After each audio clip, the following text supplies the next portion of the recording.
전미애수님, 창세기 세 번째 시간 함께 하도록 하겠습니다.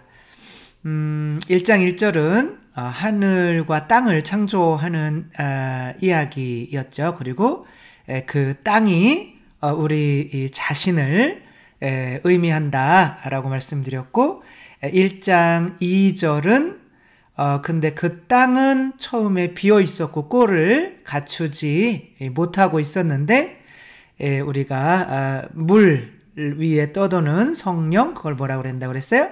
세례라고 한다고 그랬죠. 그 세례를 통해서 우리가 새로 태어나는 것이 곧 창조의 이야기다. 그래서 새 하늘은 예수 그리스도죠. 새 땅은 이제 우리 교회에 또 우리가 되는 거죠. 오늘은 이제 빛의 창조에 대해서 함께 알아보도록 하겠습니다. 성부와 성자와 성령의 이름으로 아멘. 네, 창세기는 창조 이야기고, 이제 땅 하느님의 집을 만드는 이야기였고, 하느님의 집이란 하느님의 성전 그리고 우리가 이제 예수 그리스도의 성체 성혈로 하느님의 성전이 되는 거였고, 그렇게 태생소경에 비어있고 꼴을 갖추지 않은 것에 창조를 해주시는 것이 바로 창세기 이야기인 거죠. 이게 세례인 거고, 이게 물 위에 영이 떠도는 거였고, 그렇게 물과 구름 속에서 우리가 새롭게 창조된 거죠. 이거 한 건데 또 했네요. 잠깐 이렇게 돌아본 거죠. 그러면 이제 첫째 날은 뭐를 창조하셨죠? 하느님께서 빛을 창조하셨죠. 네, 여기서 이제 빛의 의미를 이제 세례와 연관시켜서 알기 위해서는 우리가 무슨 성경을 조금 봐야 되냐면 요한복음을 조금 보아야 돼요. 요한복음엔 요한은 어떻게 시작하죠? 복음이 한 처음에 그렇게 시작해요. 요한도 이제 히라버로 하면 엔 아르케 이렇게 되고, 그러나 이제 책의 항상 제목은 제일 첫 단어로 한다고 그랬잖아요. 이제 창세기 그때 창세기 모세오경이 안 나눠져 있었을 수도 있다고 하더라고요. 근데 이제 한 두루마리였는데 너무 크니까 이것을 이제 5개로 이렇게 나눈 건데, 모세오경 자체가 어떻게 보면 여호수아기까지 합쳐서 모세 6경이라고도 하는데, 이거 자체가 그냥 하나의 책이었을 수도 있고, 그 책 이름이 브레시트. 이게 뭐예요? 배가 뭐라고 그런다고 그랬어요? 부가 이제 안에 그런 뜻이거든요. 그래서 처음 안에 in beginning, 이게 in the beginning, 이제 거기에 정관사가 없어요. 그냥 in beginning이에요. 이렇게 치면. 그래서 그 한 처음에라고 하는 이렇게 요한복음이 그렇게 시작한다는 거는 내가 창세기 혹은 모세오경 다시 써볼게 라고 하는 뜻이거든요. 그래서 이제 요한복음을 볼 때는 항상 모세오경과 함께 볼 수가 있어야 되고, 모세오경이 해석이 잘 안 된다 라고 하면 당연히 이제 요한복음으로 가야 되는데, 요한복음도 처음에 빛에 대한 얘기가 나올까요? 안 나올까요? 나오겠죠. 그래서 오늘은 요한복음과 조금 비교하면서 도대체 첫째 날 빛을 창조한다는 의미가 무슨 의미인지 한번 오늘 본문부터 한번 읽어보도록 하겠습니다. 창세기 1장 3절에서 5절까지입니다. 시작. 하느님께서 말씀하시기를 빛이 생겨라 하시자 빛이 생겼다. 하느님께서 보시니 그 빛이 좋았다. 하느님께서는 빛과 어둠을 가르시어 빛을 낮이라 부르시고 어둠을 밤이라 부르셨다. 저녁이 되고 아침이 되니 첫날이 지났다.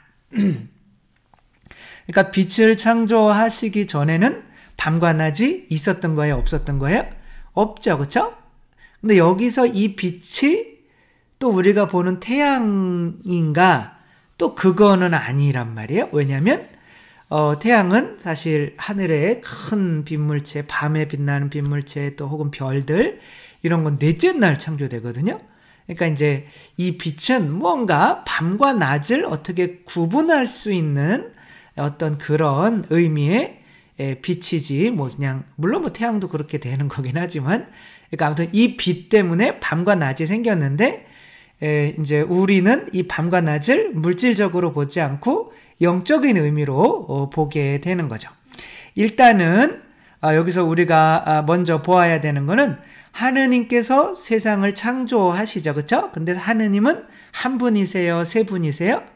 세 분이시죠. 근데 그렇죠? 그럼 한 하느님이세요? 세 하느님이세요? 한 하느님이시죠. 이게 삼위일체죠. 하느님이 세 분이신데 한 하느님이시다. 이게 이제 삼위일체거든요. 그래서 이제 하느님이 모든 창조는 삼위일체잖아요. 근데 여기서 하느님께서 뭐로 세상을 창조하세요? 빛이 생겨라. 이런 말로 창조하시죠. 그렇죠? 근데 이 빛이 생겨라 라고 하는 이 말이 터지면 이 세상이 빛이 있어지는 거예요. 근데 이 말만 가지고 될까요? 어떤 에너지가 필요하지 않을까요? 성령님도, 말씀은 예수님인데, 그쵸? 성자신데, 어떤, 에너지도 필요하잖아요. 이 말이 되려면 이 말만, 먼저 뭐가 있어야 돼요? 생각이 있어야겠죠. 그쵸? 그 생각은 보이지 않는 이제 모든 거를 계획하시는 하느님 아버지가 되겠죠? 그럼 이게 생겨라. 그럼 이제 그 생각이 뭐로 표현되는 거예요? 이제 말로 표현되면 이게 이루어지는 거예요. 이게 하느님의 능력이거든요. 그러니까 알렉산더 대왕이 뭐 젊은 나이에 막 정복하고 다니다가 여기 내 이름 딴 도시 하나 만드셔. 그러면 뭐 그런 여러 도시가 있지만 이집트의 엄청나게 큰 도시, 막 뉴욕과 같은 큰 도시 알렉산드리아, 거기서 뭐가 히라버로 번역됐다고 그랬어요? 70인역. 그쵸? 그래서 그 알렉산드리아가 그냥 어떤 능력이 있는 사람이 말 한마디만 하면 이루어지는 거란 말이에요. 여러분들도 남편한테 담배 끊으세요. 그러면 잘 이루어져요? 절대 안 이루어져요.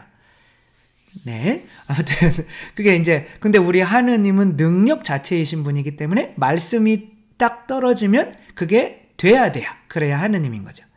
근데 이 말씀은 뭐가 없으면 안 나오냐면 숨이 없으면 안 나와요. 그쵸?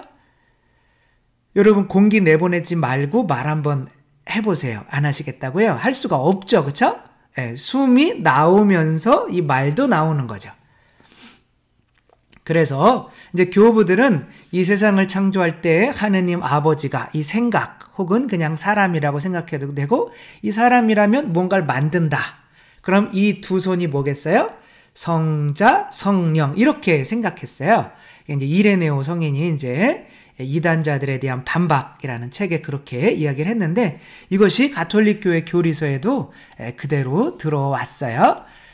292양 한번 읽어볼까요? 하느님께서는 당신 자신 곧 당신의 말씀과 당신의 지혜를 통하여 여기서 말씀은 성자겠어요? 성령이시겠어요? 이 말씀은 성자시죠. 그렇죠? 그러면 지혜 이건 소피아라고 하죠. 소피아 대성당 아시죠? 그래서 지혜는 이제 성령을 의미하겠죠.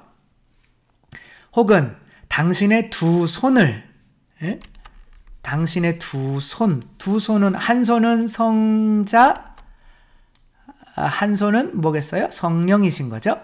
그러니까 말씀과 지혜가 어떻게 된 거예요? 두 손인 거죠. 혹은 성자와 성령을 통하여 만물을 창조하셨다. 그래서 이 창조는 거룩한 삼위일체 하느님의 공동업적이지 어떤 분들은 구약은 아버지의 시대였고 성령과 이제 성부는 약간 성자는 휴가 가셨다가 그리고 이제 예수님이 자, 이제 때 됐으니까 빨리 가, 이제. 그래가지고 세상에 내려와 십자가 못 박히시고, 그럼 내일 다 했네? 그러면 이제 성령의 시대가 열린다. 물론, 그렇게 많이, 구약에서는 하느님 아버지가 많이 좀 이렇게 드러나시기도 하고, 뭐 예수님이 혹은 이제 성령님이 더 많이 드러나시는 거는 맞지만, 이 세 분의 하느님을 따로 떨어뜨려서 그렇게 따로따로 행동하신다라고 생각하면 안 되는 거죠. 우리가 이거를 읽을 때도 하느님께서 말씀하시기를, 말씀이죠. 그쵸? 그래서 빛이 생겨라. 이렇게 말씀을 하니까 빛이 생겨서 뭐와 뭐를 가둬서 이렇게 나누었어요. 빛과 어둠, 낮과 밤이 그렇게 해서 생긴 거죠. 그렇게 저녁이 되고 아침이 되니 이제 첫날이 지나게 되는 거죠. 그러니까 빛을 낮이라 부르고 어둠을 밤이라 부르는 거죠. 그러니까 빛이 창조되기 전까지는 낮이 없었던 거죠. 그럼 뭐만 있었던 거예요? 밤만 있었던 거죠. 이게 중요한 거죠. 이 세상은 밤이었던 거예요. 근데 그게 우리 자신이란 말이에요. 그러니까 우리 자신 안에 하나님께서 빛을 넣어주시는 거, 이게 창조란 말이에요. 그럼 요한 한번 이 빛에 대한 이야기 한번 볼까요? 다 같이 한번 읽어보겠습니다. 한 처음에 똑같이 시작하죠, 그렇죠? 한 처음에 말씀이 계셨다. 말씀은 하느님과 함께 계셨는데 이 말씀은 뭐예요? 아까 성자인 거죠, 그렇죠? 말씀은 하느님이셨다. 하느님 한 분 하느님이신 거죠. 그분께서는 한 처음에 하느님과 함께 계셨는데 모든 것이 그분을 통하여 생겨났고, 그렇죠? 하느님께서 말씀을 안 하시면 아무것도 생겨날 수가 없는 거죠. 그분 없이 생겨난 것은 하나도 없다. 그래서 말씀을 통하여 이제 생겨난 거죠. 그러면 이제 뭐 아까 물 위에 2절에는 어떻게 돼요? 물 위에 하느님의 영, 성령이 이렇게 떠돌고 있었다. 그러니까 1절은 특별히 누구에게 주어진 절이겠어요? 태초에 하느님께서 하늘과 땅을 창조하셨다. 이 하느님은 특별히 누구라고 생각하면 좋을까요? 하느님 아버지이신 거죠. 그렇다면 2절에서는 뭐예요? 그 땅은 이렇게 꼴을 갖추지 않고 비어 있었는데 이제 시면 위에, 바다 위에, 물 위에 하느님의 영이 떠돌고 있었다. 그러니까 여기서는 뭐가 강조된 거예요? 성령이 강조되신 거죠. 그 다음에 세 번째는 뭐예요? 빛이 창조됐다. 그럼 이 빛은, 이 말씀으로 창조되는 이 빛은 누구와 관련이 있을까요? 당연히 성자와 관련이 있겠죠. 그러니까 어떤 사람들은 성자가 창조된 사람이에요? 뭐 이딴 식으로 이렇게 말을 할 수도 있겠지만 이제 이 세상에 육체를 가지고 오셨다는 거죠. 그렇게 새로운 모습으로 이렇게 어떻게 보면 피조물의 모습으로 오신 거죠. 그리고 예수님의 어떤 성자셨지만 육체를 취하신 예수 그리스도는 어떻게 보면 하나의 이렇게 성모 마리아 혹은 이제 자녀로 이렇게 태어났다고 보는 거죠. 그래서 예수님이 아버지로부터 태어났다. 그러면은 그럼 그 전에 아버지 태어나기 전엔 예수님이 없었냐 그런 얘기 하는 게 아닌 거죠. 아무튼 여기서 빛이 창조될 때의 빛은 요한복음을 보면 누구겠어요? 당연히 예수 그리스도가 되는 거죠. 한번 볼까요? 이제 그 말씀이 계셨는데 그분 안에는 뭐가 있었으니? 생명이 있었으니 그 생명은 사람들의 뭐였다? 빛이었다. 네. 그러니까 우리가 분명히 창조됐으면 이 빛을 만났겠어요? 안 만났겠어요? 만났겠죠. 그렇죠? 그럼 만났다면 이 빛이 무엇인지 우리가 잘 알고 있겠죠. 그 빛이 어둠 속에서 비치고 있지만 어둠 나오죠? 이게 이제 밤이죠. 어둠은 그를 깨닫지 못하였다. 근데 이제 그냥 자연이라고 생각하면 빛이 나오면 빛이 불을 딱 켜면 어둠은 싹 사라지죠. 그렇죠? 근데 이제 여기서 어둠은 빛을 깨닫지 못하고 있었다라고 하는 거는 자연의 어둠을 이야기하는 걸까요? 어떠한 인격체를 의미하는 걸까요? 인격체죠. 그렇죠? 그 빛을 받아들일 자유가 있는 거죠. 내가 깨달아서 받아들이고 싶으면 받아들이는 거고, 받아들이고 싶지 않으면 받아들이지 않는 거죠. 그러니까 우리는 처음에 빛이 창조되기 오시기 전에는 빛이었다는 거예요? 어둠이었다는 거예요? 우리는 어둠이었다는 거죠. 그래서 빛을 본 사람들은 어떻게 돼요? 내 자신이 이전에 어떠한 상태였는지를 알게 되는 거죠. 그래서 세례를 받은 사람들은 내 자신이 빛이 오기 전에 내 자신은 완전한 암흑이었구나, 어둠이었구나, 죄였구나 라는 거를 안다면 빛이 들어온 거예요. 빛을 만난 거예요. 막 어떤 사람이 나는 내 안에 정말 하느님의 모상을 닮아서 정말 내가 열심히 노력하면 내 안에 좋은 게 있어서 정말 하느님처럼 하느님의 자녀가 열심히 노력하면 될 수 있어. 이렇게 말하시는 분은 아직 빛을 만나신 분이 아니에요. 왜냐하면 태어날 때 자기 안에 이미 빛이 있었다고 이야기를 하는 거거든요. 그러면 예수님이 빛으로서 우리를 위해서 구원하러 오실 필요가 없으신 거죠. 불교처럼 열심히 노력하면 내 안에 있는 불성이 드러나서 내가 부처가 된다. 이거랑 같은 교리인 거죠. 그러니까 그리스도 빛이 오기 전에는 물론 우리 안에 그 가능성은 있었지만 그 빛이 내 안에 오셔서 그거를 마치 그 연꽃 있잖아요. 그렇죠? 연꽃은 항상 꾸정물에서 진흙 속에서 피거든요. 거기에 이제 오랫동안 그 씨앗이 있다가 하늘에 빛을 받아서 정말 그 진흙을 뚫고 올라와서 이쁜 연꽃이 피잖아요. 근데 그 빛이 없으면 우리 안에 있는 씨앗은 이렇게 터져 나올 수가 없는 거죠. 우리 노력으로 되는 게 아닌 거죠. 이런 것을 우리의 이러한 처지를 어떻게 된다는 거예요? 빛이 오면 볼 수가 있어진다는 거죠.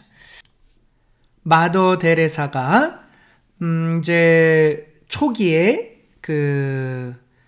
따로 독립해서 이제 새로 사랑의 성교회를 이렇게 세우시고 초기에 이제 그렇게 막 선교 활동을 하실 때 한 빈민굴에 이제 선교를 갔어요. 근데 빈민굴은 이제 빛이 환할까요? 느낌상 어두울까요? 어둡겠죠, 그렇죠? 근데 거기에 어떻게 보면 빛으로 가신 거죠. 근데 이제 한 젊은 청년이 이제 한참 일해야 될 나이에 알코올 중독 막 그렇게 되고 그래가지고 이제 집안에 그냥 대낮에도 껌껌하게 해놓고 자빠져 계신 거예요. 그래가지고 그런 꼴을 성인들은 잘 봐요, 못 봐요? 못 보죠, 그쵸? 그래서 이제 불을 이렇게 등잔을 탁 켜려고 하니까 그 청년이 기뻐했겠어요, 짜증냈겠어요? 어떻게 이렇게 잘하세요? 막 짜증을 왜 남의 집에 와서 불을 켜고 그러냐고. 그러니까 불 켜면 왜 안 좋은 거예요? 왜? 다른 사람도 자기를 보지만 자기도 자기의 처지를 보는 거죠. 그게 싫은 거죠. 이게 어둠의 상태에 있는 거거든요. 근데 이제 그래가지고 이놈이 나와서 등잔을 확 껐어요. 그랬더니 수녀님이 또 켰어요. 그랬더니 이놈이 쑥 껐어요. 그랬더니 수녀님이 포기를 했을까요? 독하실까요? 보통 성인들은 착하실까요? 독하실까요? 성인들은 독해서 안 썩으시는 성인들이 되게 많으셔요. 저는 외식을 많이 해서 이제 MSG를 많이 먹어서 이제 방부제. 아무튼 그래서 그렇게 이제 이놈이 이제 참다가 자기 등잔인데 창문 밖으로 확 집어던져서 깨버렸어요. 그러니까 이제 이 마더 데레사가 그 등잔을 깨졌으니까 시장에 가가지고 새로 사와가지고 불을 켜놓고 갔어요. 그러니까 이제 이 참 독함에 이제 뭐 어떻게 된 건지 10년 뒤에 다른 수녀님이 한 분이 오셔서 수녀님, 제가 그 빈민굴에 갔었는데 어떤 분이 수녀님한테 이런 이야기를 전해달래요. 당신께서 제 마음 안에 켜놓고 가신 그 불이 아직도 제 삶 안에서 빛나고 있다고. 그래서 그 사람은 어떻게 살고 있디? 그러니까 그 사람 지금 방도 깨끗하게 아직 거기에 살고 있기는 한데 정리돼 있고 술 끊고 지금 직장을 얻어서 아주 착실하게 잘 살고 있다고 그렇게 말해 주는 거죠. 이것이 바로 창조인 거죠. 우리는 이렇게 빛이 켜지지 않은 상태, 그래서 우리가 어떠한 처지인지 모르는 상태에서 시작을 해요. 이것을 뭐라고 그러냐면 원죄라고 합니다. 그래서 우리는 원죄의 영향으로 우리 자신의 삶이 그냥 내가 노력해서 살면 잘 살고 있는 것처럼 여겨져요. 그렇지만 실제로는 정말 세속적이고 뭐 이 세상에서 막 아무튼 이기적이고 그런 것도 모르고 그러니까 남을 위해서 도와줘요. 그러니까 나는 이기적이지가 않아 뭐 이렇게 생각할 수 있지만 남을 위해서 도와주는 것도 자기의 명예를 위해서 도와줄 수 있거든요. 그런 거는 다 이기적인 행동이에요. 아무튼 자기 자신을 모르는 상태인 건데 예수님께서 오셔서 어떻게 돼요? 빛으로 너희들 그거 아니야. 십자가에 매달려야 돼. 그러면서 십자가에 매달려 돌아가셨어요. 그래서 여러분 예수 그리스도가 빛이시다 라고 하고 그러면 그 예수 그리스도가 빛이신데 그 삶 전체가 다 빛이시지만 특별히 그 빛의 정점은 뭐다? 십자가다. 그래서 우리가 성당에 가서 예수 그리스도의 십자가를 보면 빛이구나. 빛도 막 이런 식으로 퍼져나가잖아요.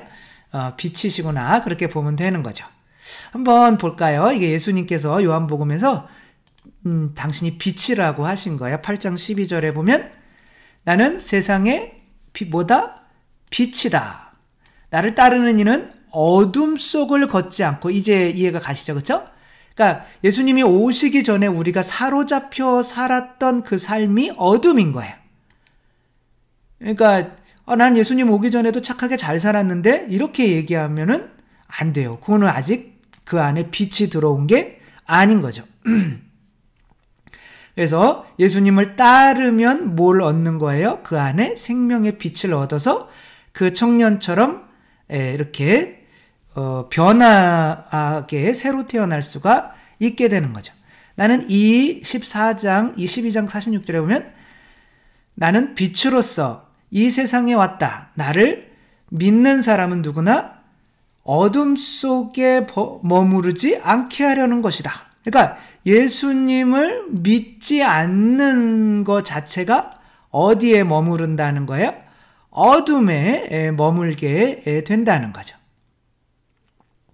그러니까 예수님이 어떠한 분이시길래 그 빛이 아까 그 청년이 이전에 살아오던 방식으로 살 수가 없게 만드는 어떤 뭔가 힘이죠. 그렇죠? 어떤 저거 빛이 있는 상태에서는 도저히 옛날 모습대로 살 수가 이렇게 없어요. 그게 이제 라이언 일병 구하기 아시죠? 라이언이라고 하는 이제 아마 제 기억으로 형제가 4명 있었는데 3명이 다 전사한 거예요.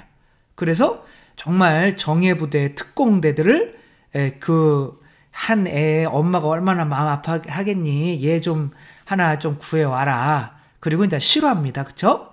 그리고 이 구해러 간 사람들이 다 죽었어요. 그리고 누구만 살아요?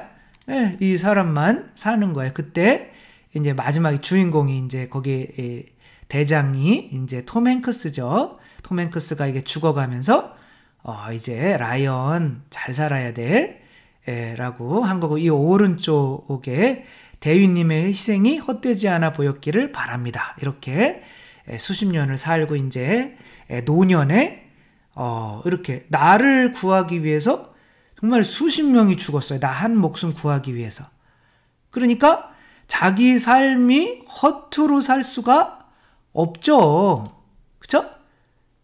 그러니까 그게 빛이 되는 거예요. 그러니까 예수 그리스도께서 날 위해서 돌아가셨는데 내가 허투루 살 수가 없게 되는 거죠. 예수 그리스도 때문에 내 삶이 변화되어 나가야만 예수 그리스도가 나에게 빛이신 거죠. 그 말씀 드렸죠. 그 사무라이가 되고 싶었는데 엄마가 기둥 안에 들어가 있는데 내가 그 사무라이가 되는 그 힘든 교육을 마치지 않고 이 기둥을 지나가 버리면 어떻게 돼요? 엄마의 죽음이 헛되기 때문에 이 엄마 때문에 내가 어떻게 되는 거예요? 죽는 거죠. 그렇죠? 내 이전의 삶이 죽는 거죠. 그래서 빛이 생겨라 했을 때 빛이 생기면서 동시에 뭐의 정체가 밝혀졌어요?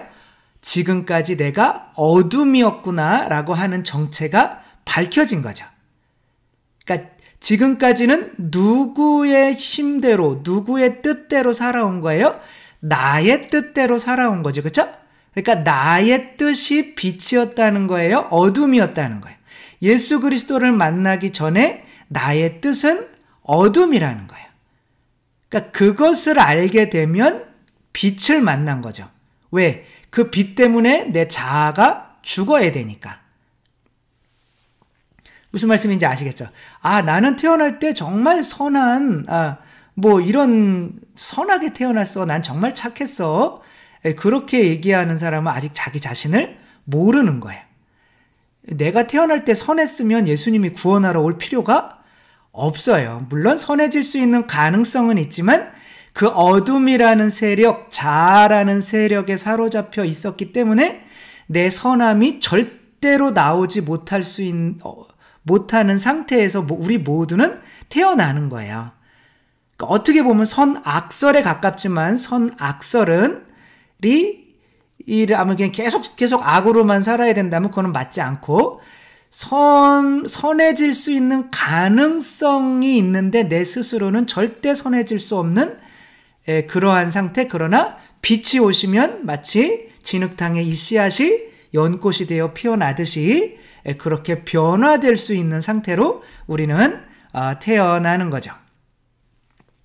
따라서 이 빛이라는 게 왔을 때 내가 이 빛처럼 변화되어 간다면 어떻게 된 거예요? 빛을 받아들인 거고, 내가 변화되기 싫어서 이 빛을 거부하게 된다면 나는 그냥 어둠 속에 남아있는 거를 선택하게 되는 거죠.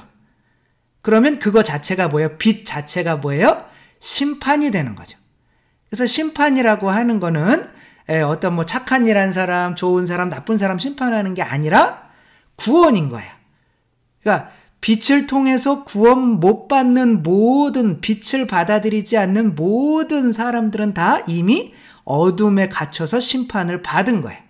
그러니까 우리 모두는 다 지옥 갈 상태로 태어나는 거예요. 이거 원죄란 말이에요. 그러니까 우리가 태어날 때 천국 갈 수 있는 사람이 몇 명이라도 있으면 그 사람은 성모님인 거죠. 성모님도 사실 구원받으신 분이에요. 예수님이 잉태되시고 하느님이 구원하지 않으면 어떤 인간도 구원받을 수가 없는 거죠. 물론 성모님은 지옥에는 안 가시겠지만 원죄가 없으시니까. 하느님의 자녀의 지위에는 오르지 못하시는 거죠. 그래서 요한복음은 이 빛과 심판을 함께 이렇게 이야기를 합니다. 한번 읽어볼까요? 그 심판은 이러하다. 빛이 이 세상에 왔지만 사람들은 무엇보다 빛보다 어둠을 더 사랑하였다. 그들이 하는 일이 어떻게 하였기 때문이다? 악하였기 때문이다. 네.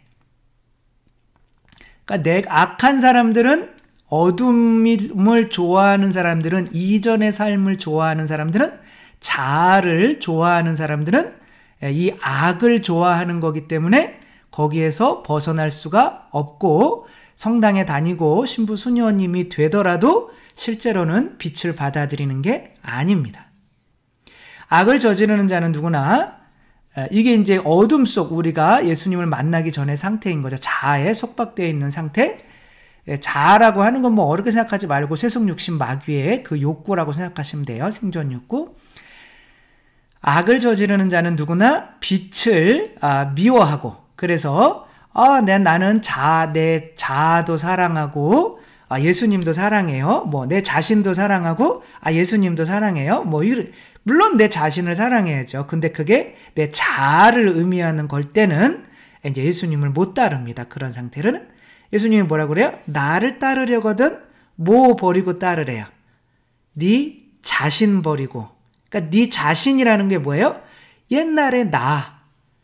그래서 하느님과 대적하는 유일한 유일한 우상은 나 자신밖에 없어요. 결국에는. 그래서 빛이 들어오면 내 자아, 곧 나가 지금까지 나라고 하고 살아왔던 이 나가 어둠이었구나라는 거를 볼 수 있게 돼요. 그러니까 나가 아직 어둠이 아니었어서 이전에 살아오던 삶이 나는 좋아. 나는 돈 좋아하고 돈 좋아하는 삶 어때서? 난 이게 더 좋은데? 나는 돈도 좋아하고 예수님도 좋아할 건데 그래서 안 되는 거예요. 그 사람은 아직 빛을 받아들인 게 아닙니다. 세례를 받은 게 아니에요.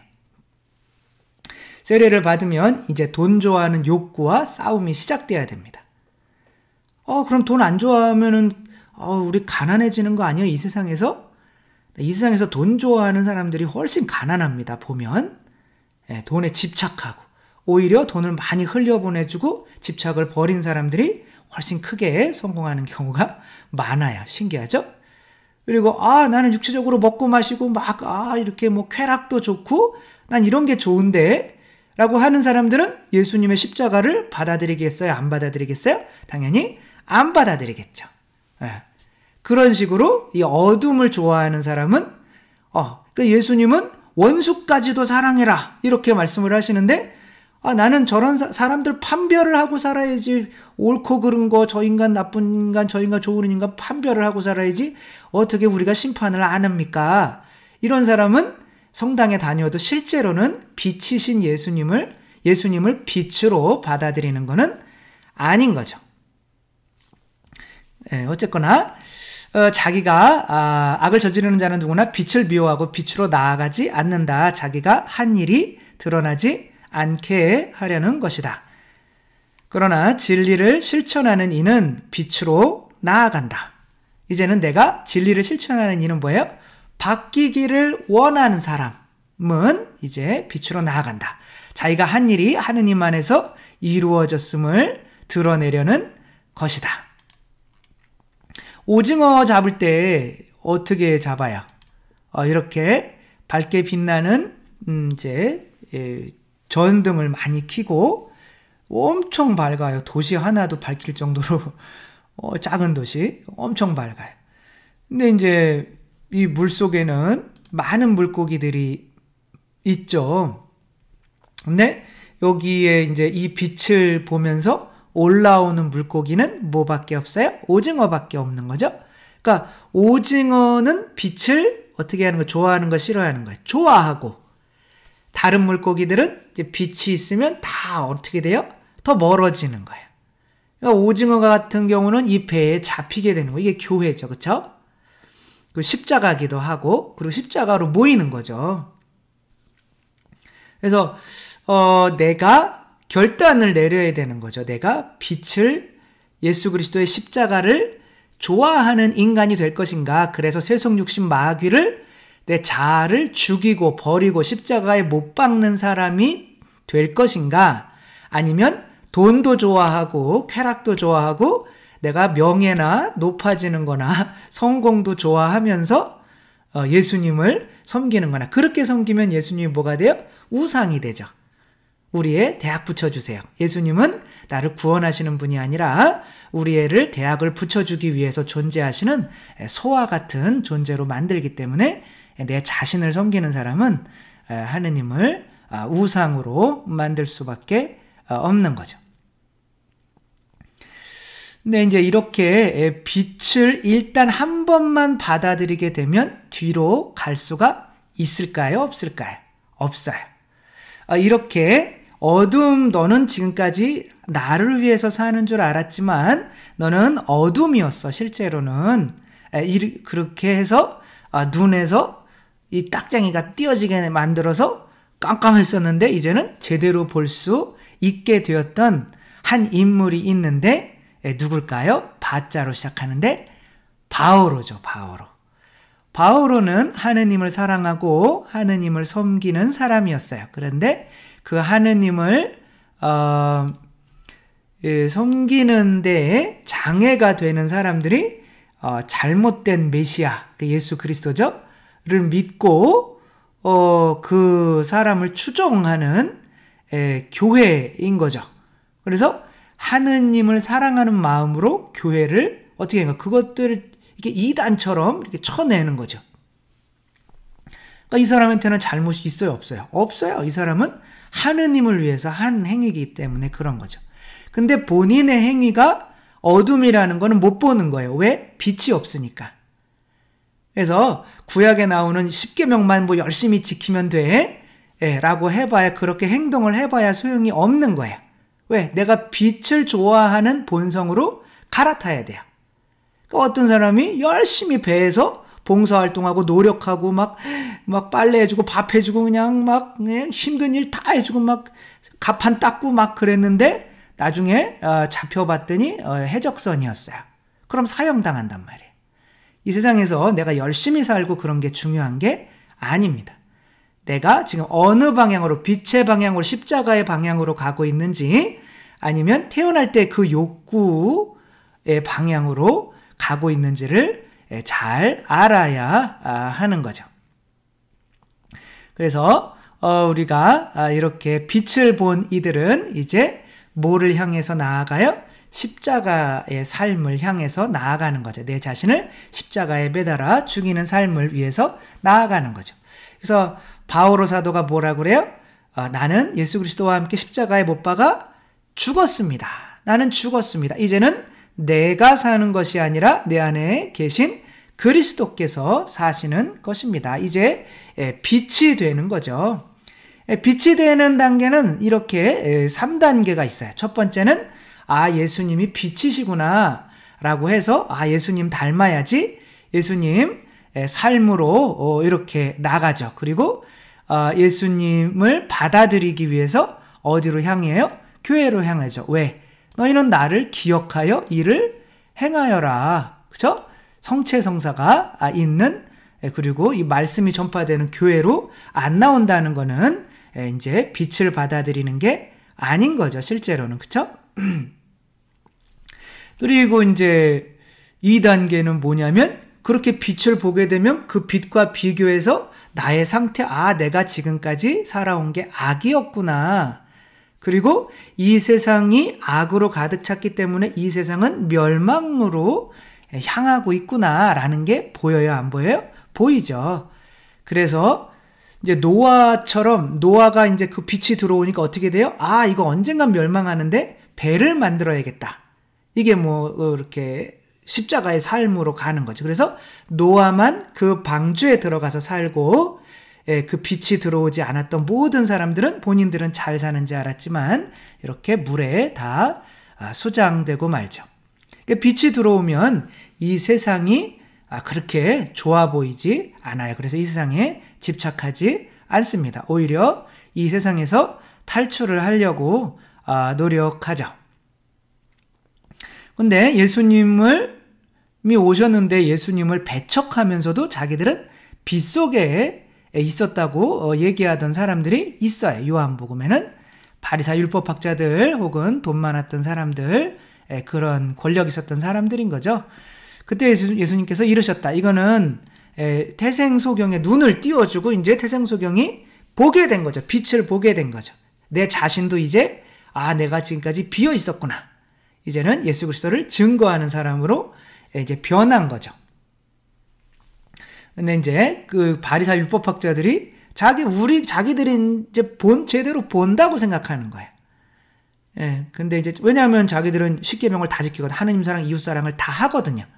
그러니까 자기들은 빛 안에 있다고 생각하는 거예요.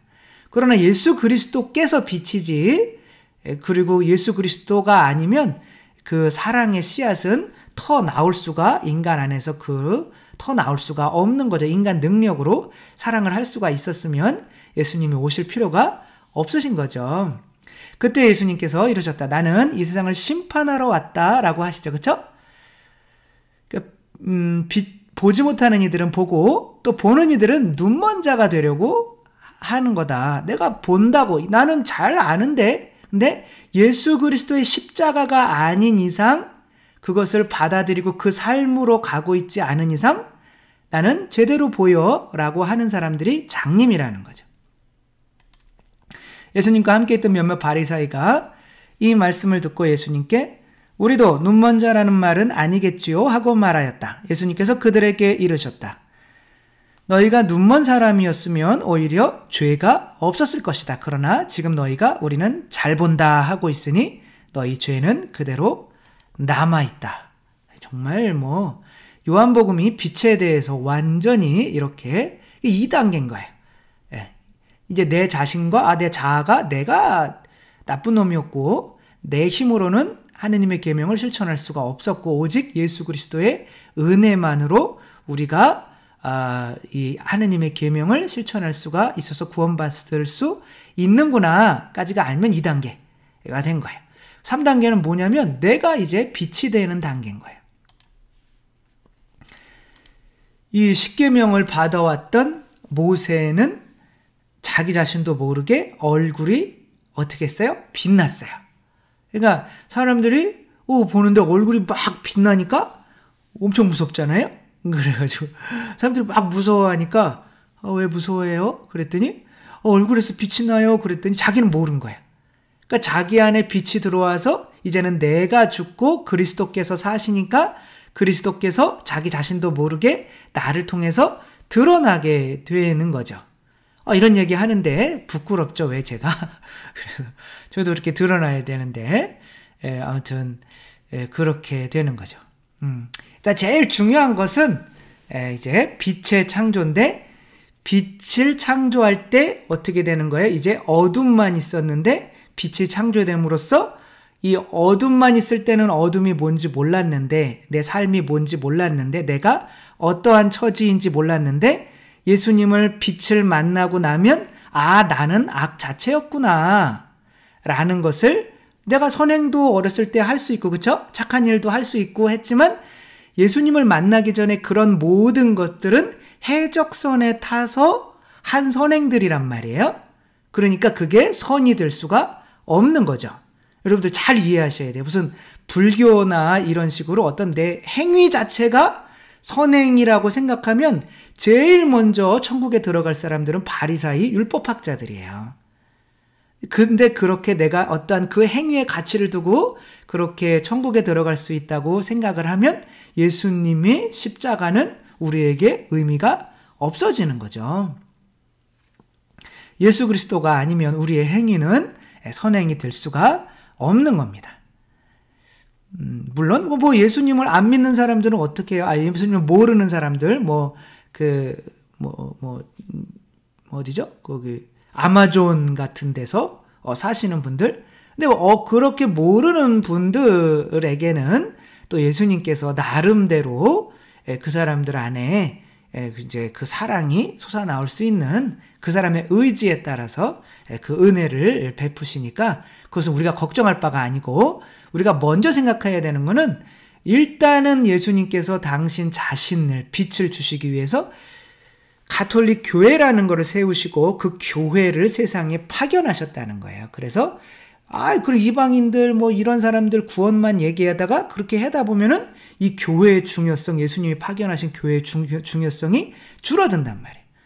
그거는 그 사람들이 그렇게 하는 건 하느님께서 알아서 하시는 거고 우리를 구원하시기 위해서 그리고 그 빛이 교회 안에 있기 때문에 우리는 그 교회의 빛을 받아들이기 위해서 가야 된다는 게 더 중요한 거죠. 그래서 빛을 본 사람들의 특징은 뭐다? 내 안에서 뭘 볼 수 있다? 자아가 뭐로 보여야 돼요? 뱀으로 보여야 돼요. 뱀은 사람한테 착한 일을 많이 할까요? 절대 안 할까요? 자기 의지로는 할 수가 없겠지만 그래도 이제 뱀 잡아먹고 그렇게 하는 걸 보면 또 착한 일을 하는 거기도 하겠지만 그런 얘기 하는 게 아니잖아요. 그렇죠? 뱀은 일단 뱀이랑 그렇다고 같이 사는 사람은 없잖아요. 그래서 우리 안에 우리를 유혹하는 이 뱀이 있고 내가 태어날 때 이 뱀의 지배하에 태어난다는 것을 보는 것이 볼 수 있다면 빛을 본 거예요. 이거는 불교에서도 똑같아요. 그렇죠? 이건 이제 불교에서 내 안에 있는 자아가 이제 버려야 되는, 이렇게 버려야 되는, 그래서 공으로, 무 혹은 공으로 가야 되는 그런 상태를 깨닫지 못하는 것을 멍청하다, 무명, 빛이 없다 그러거든요. 그러니까 볼 수가 없는, 자기 자신을 빛이 없으면 볼 수가 없는 거예요. 내가 어둠 속에 있기 때문에 내 자아가 내가 뱀이랑 같이 살고 있는 것을 볼 수가 없는 거죠. 김미경 강사가 아주 잘 나가다가 어떻게 됐어요?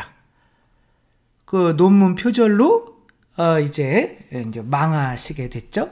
뭐 지금 다시 이제 부활을 하시게 됐지만 이제 4년 동안 이제 텔레비에 나오지 못하다가 4년 만에 이제 텔레비에 나와서 이제 그런 말을 하죠. 이제 물론 인기가 많을 때도 뭐 우울증 걸리고 막 그랬지만 그래도 이제 또 더 고통스러운 거죠. 이제 그 강의도 하나도 할 수가 없고 이런 상태에서 막 극단적인 선택을 할까 막 이런 생각도 막 들기도 하고 그냥 몇 달 동안 그냥 무조건 그냥 걷기만 했대요. 다리가 부러져라 걷기만 하다가 문득 어떠한 목소리를 들었대요. 자기 자신 안에서 들려오는 목소리죠. 너 강의 안 하면 어때? 왜 그것 때문에 죽으려고 해? 너는 너 숨만 쉬고 있어도 소중한 존재야. 왜 꼭 그렇게 사람들한테 인기 있고 그렇게 돈 많이 벌어야 되고 그렇게 사람들이 막 박수 쳐줘야 되고 왜 꼭 그렇게 살아야 된다고 생각하니? 라고 하는 목소리가 들리는 거예요. 너는 네가 숨만 쉬고 있어도 너 사랑하고 그래도 괜찮아 라고 하는 목소리가 들리는 거예요. 그게 예수님의 목소리인 거죠. 그게 빛인 거예요.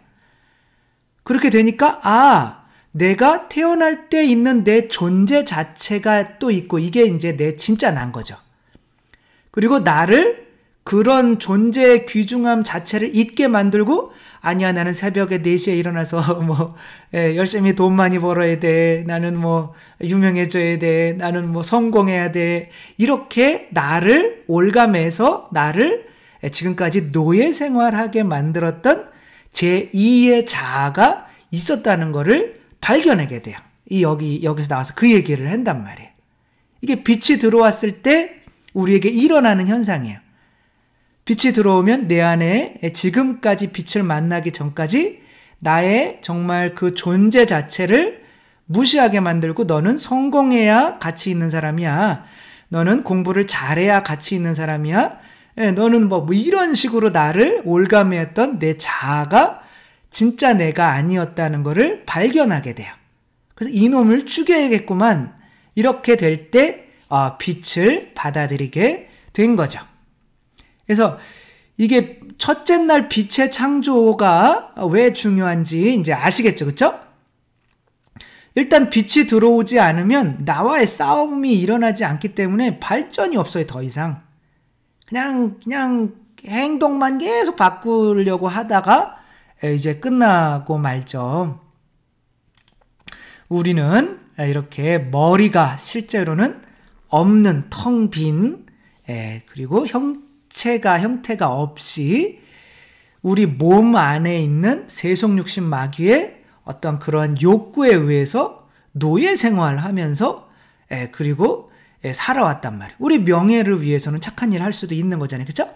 명예를 위해서는 신부, 수녀님도 될 수 있는 거잖아요. 근데 진짜 빛을 보지 못했다면 그런 것도 다 어떻게 된 거예요? 다 죄라는 거예요.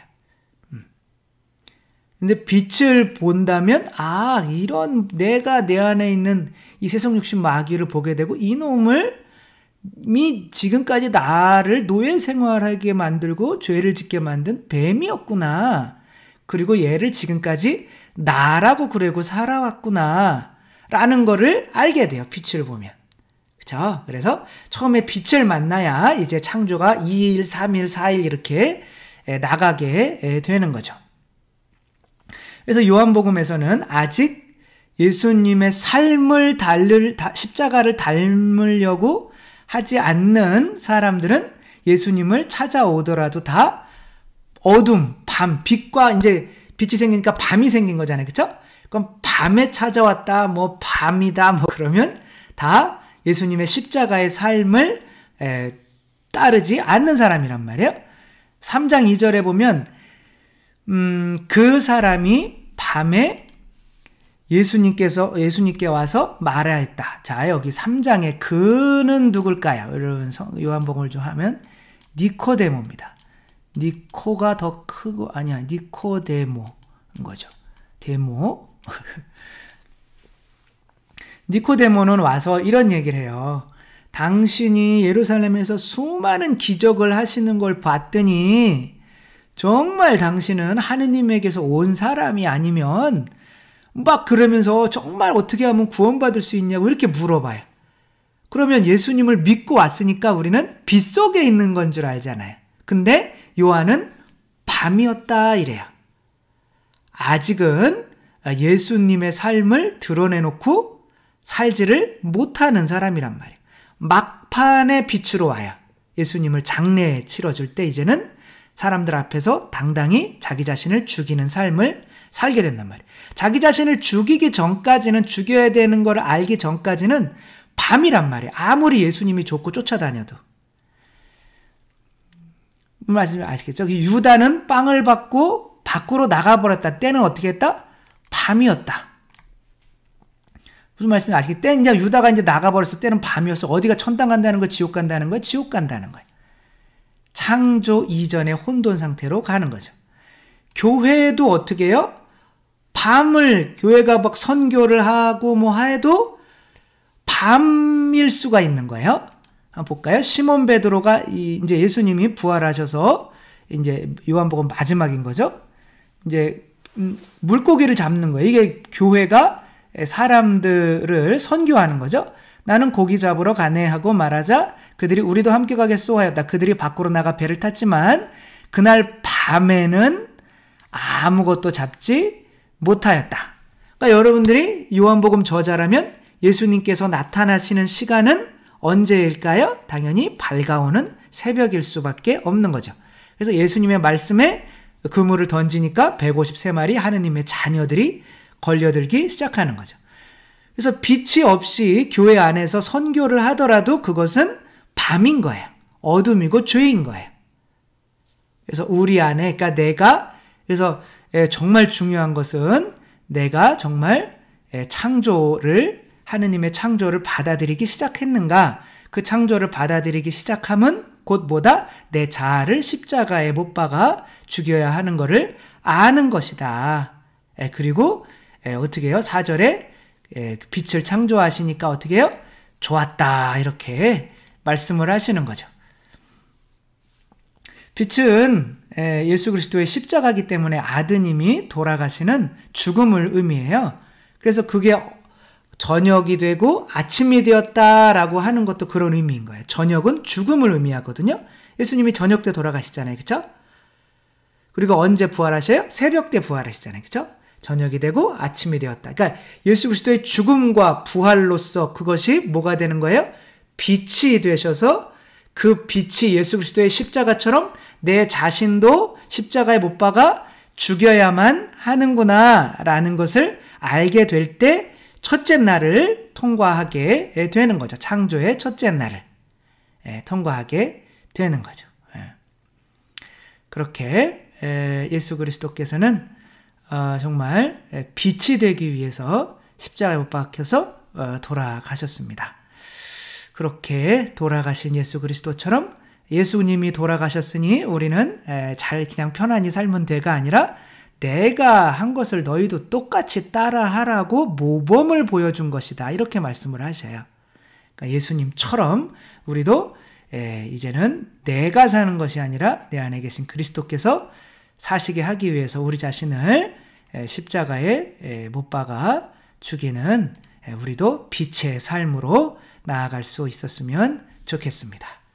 주님께서 여러분과 함께 전능하신 천주 성부와 성자와 성령께서는 여기 모인 모든 이에게 축복을 내리시어 길이 머물게 하소서. 주님을 찬미합시다. 하느님 감사합니다. 성부와 성자와 성령의 이름으로 아멘. 네, 감사합니다. 사랑합니다.